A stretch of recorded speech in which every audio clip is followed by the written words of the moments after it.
Heel. Heel. Place. No, place. Place.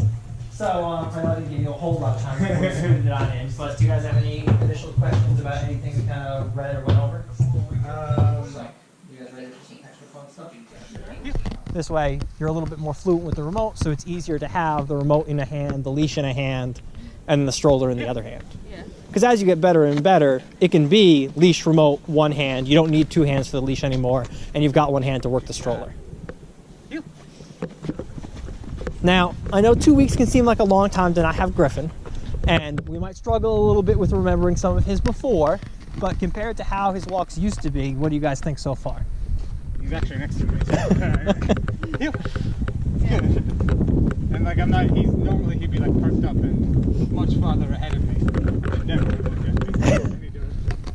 I know he's checking in with you, like, hey Dad, what's going on? Where'd you go? Heel. Perfect. I mean, this looks to me like a guy walking his dog. Not a guy being dragged by his dog.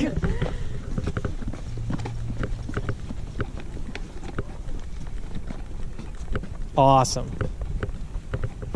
Now, the neat thing is, whether you use the tap on the remote or not, I can't even tell. And that's the point. When we're just giving him those little nudges, those small reminders, it's almost imperceptible because they're just these little, like, hey, buddy. It's like we're whispering to him when we need to whisper. But when more's going on and we need to be loud, we have that ability to match. Good job. Good. And I mean, you've had to use the leash since taking the remote 0 times.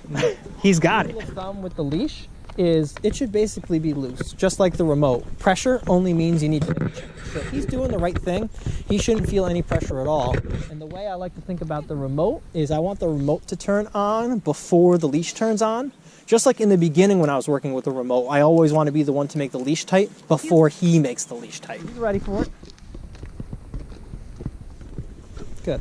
Now, something I do see a lot of people prone to, I'm not going to attach it to it, is don't do that. There are so many people that just tie a handle to the leash, like, my dog's fine, and then the one time it isn't is, ooh, not a good time. So as good as he is with healing, I don't want you guys to have that in the back of your mind as a concern or even a possibility. No, not even in the slightest. Good.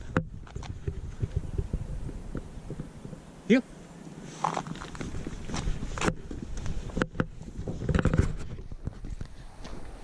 And that was a good test because I kept walking. And those are also things that we can do when you guys are taking walks together. If one of you is walking him and the other one wants to jog by or run by, still have that expectation that heel means heel. That means no matter what is going on, kids racing by, skateboards, bicycles, other dogs, it's all about you and him, not about anybody else.